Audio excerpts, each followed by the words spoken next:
Yeah, sure. Been in the mortality business for a long time, practiced international law around the world, including living and working in 2 communist countries and undoing the Soviet model economy. I understand who the players are in this genocide. I've done business with all of them, including the WHO. And when the Secretary of Defense illegally mandated the shots, he doesn't have the power to do that. I realized what this was all about, and I filed suit against him and raised a lot of issues, including the fact that everybody that's getting these shots are number one, exploratory laboratory animals, right? They're just test beds. And then number 2, if you got the shots, the odds are, according to U.S. law, that you are owned by the patent holders. You're a new species called homoborgenesis, and you are owned. That's the nature of what our case says today. One of the advantages of suing the DOD with this many service members that are upset about the mandates is we've ended up with about 500,000 whistleblowers who have provided us a whole lot of really good information. So everything you said is well supported in documents that we have, testimony that we have, and expert witnesses. So in recent times, I had sent you a number of documents that actually support what you said. And our biggest concern, the reason Doc Chambers and I are here today, is we work as a team to understand both the science and the legal ramifications. And what I wanted to impart to you is under 42 CFR, Part 70 and 71, that's the enabling statute for Health and Human Services to assume power upon the declaration of a public health emergency. They've already done that, as you indicated, with the COVID crisis. That has resulted in the suspension of our Constitution. It's already happened. The next one is coming. In that statute, you will see that Marburg is already identified. You will note that the PrEP Act has a Marburg provision that allows for additional spending when invoked. The Health and Human Services has already invoked the Marburg provision, meaning they've already parted ways with money and spent it under the HHS enabling statute to build quarantine camps, amongst other things, throughout the United States. We interrupted 2, one of which was in Cochise County, Arizona, where they were going to build a $1.9 million facility that houses the now merged 4 branches under HHS. The judiciary, law enforcement, corrections, and public health are now all one and the same, and they're all housed in the same facility. So all of these quarantine centers are there. We understand that there could have been a Marburg release that Dr. Chambers will get into. We think that one has already happened.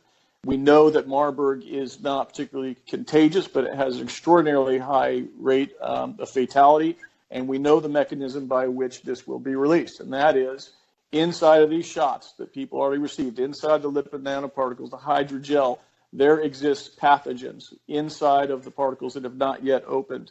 Those pathogens are chimeric. They include E. coli Marburg, Ebola staphylococcus, and brewer's yeast, amongst others. We know that upon the broadcast from the 5G system that is now employed across the United States, and the world for that matter, when they broadcast an 18 gigahertz signal for 1 minute, 3 different times as a pulse, it will cause those lipid nanoparticles to swell and release these pathogenic contents, thereby causing a Marburg epidemic that they've already spent the money on. It's already done, right? The Marburg epidemic, for purposes of the law, has happened, and now we just need the actual disaster to happen. And there's actually worse parts to it than that, including the 1p36 gene deletion that effectively will turn those poor people into zombies. As odd as that sounds, our government's preparing for that. But the FEMA have already put out zombie commercials and CONOPS on that, correct? That's correct. If you look at ConPlan 8888, Stratcom put that out in 2011. On page 2, they say, "Oh, this is just for examples, just for demonstration. You know, don't worry about it, so we don't offend other countries." The problem with that is, you look through that ConPlan, it's all about 5 different types of zombies. There isn't anything in there about opposition forces. There isn't anything about winning political battles or counterinsurgencies. It is only about a zombie apocalypse, defending it.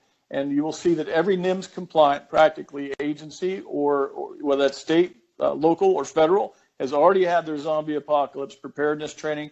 They've already done their practice. The CDC has had a zombie apocalypse preparedness website up for the last 5 years. Now they've reduced it to a PDF cartoon. Even in the Amazon Web Services contract, the force majeure clause, I believe it's Article 41, states that we're not liable for damages in case there's a zombie apocalypse. This is coming, folks. And the serious adverse event report Pfizer put out post-marketing, they had put out as part of a FOIA.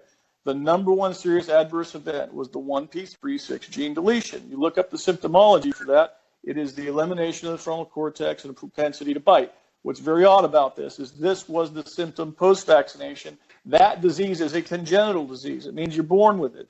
So how is it then possible that this is the number one serious adverse event from the Pfizer shots? It's here, folks. And then you got Dr. Chambers here to tell you I'm not just a raving lunatic. No. These are both very serious, credentialed folks and patriots in their fields. I just met Doc Chambers, but just hearing his military resume impresses me. And Todd and I have known each other for quite some time. So, and I also now work in corporate competitive biotech intelligence only for the good guys. That's my company is GrinX, which is genetics, robotics, information, nanotechnology. Don't talk about that much, but it's very, so I have some understanding of what's going on here. And so the lipid fat is what encases the delivery, and then it is activated and released by pulsing the 18 gigahertz. Is that correct, Todd? Yeah, that's exactly right. Think of the lipid nanoparticles as little bombers. And what happened is the various manufacturers of these shots included 3 separate HIV proteins in each of them, including the AD5 adjuvant. The reason for that was to disarm people's immune systems so that those little fat bombers could go inside of the cell and deliver their payloads in order to reprogram the person's body to produce synthetic DNA. In this case, they call it S proteins. When they turn that Marburg switch on, it will be M proteins, and it will cause people to produce the Marburg pathogen themselves. First and foremost, from a documentary point of view and self-legal help, Vax Choice, VAXXchoice.com. There's a full repository of everything that we're talking about is there, and other things. Self-help legal documents, and if you sign up, you can get a daily update. There's no donation button. There's no nothing. We just put this out for people's benefit. Separately, there's truthforhealth.org. Dr. Lee Vliet is in charge of that, and she's put out a Marburg fact sheet along with some things that we can do to try and stop what's coming or at least prevent it. Just like the COVID situation, there are medications that Dr. Chambers can talk about. There are therapeutics. Of course, the CDC got rid of those therapeutics in its advisory, saying only thing that you can do to treat Marburg is a vaccine. There's one actually already prepared for this. I think it's getting its emergency use authorization right now, which also tells us this is going to happen. Secondarily, yesterday we got information from a source, from a whistleblower, showing us that they are now training people on urban collection, isolation, and detention in reference to public health emergency. So they're now training it. This training happens next week in South Carolina, once again in July. I'm sure that this is happening in more than one place. The United Nations has already hired specialists in quarantining that is on their payroll. That happened last year. I haven't seen if they've done it more recently. My point in telling you this, folks, is that we have tools to not fall for this again. There are therapeutic drugs that are available. I think one of them is called Fenben in the 444 milligrams. And then I understand from talking to doctors in Africa that have treated this that ozone, either IV or insufflated, also tends to work.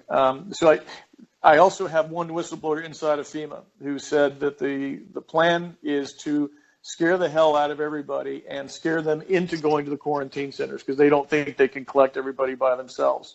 That the doors will be open, and then of course in there you will get your mandatory shot because you came in voluntarily.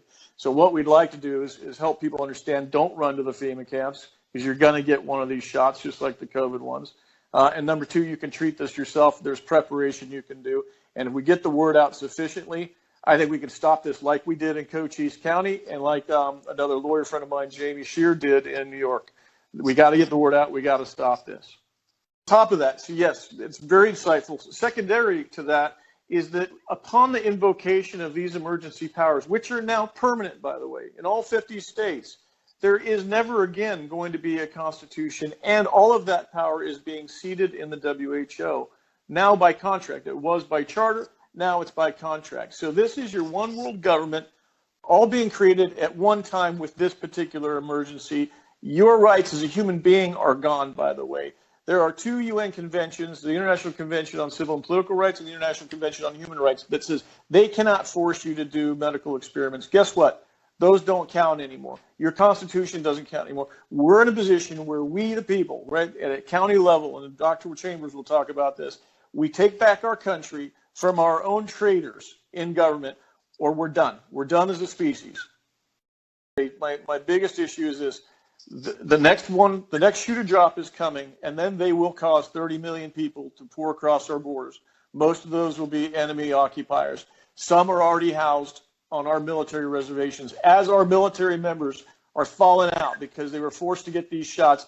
Others are prepared to walk in and take over. The law of war states that when alien occupiers take over substantial government functions, your nation is dead. That is happening as we speak right now, and we've got to take our country back now, or it's never. Well, thank you so much, Todd, and I'll probably have you guys both back on my cast next week or the week after that if you're available. This is really important. I'm going to ask Mike Adams and Bob Denny at Brighttown TV to write articles about this and get this out. It's really important, and thanks. And again, your website is? Both of them? So Vax Choice, VAXXchoice.com, and Truth for Health. That's not a four in there. Truth, FORHEALTH.org. Thank you, Jeffrey. I appreciate you having me. So we, we'll have to prepare for the next one. That, I'd say is will get attention this time.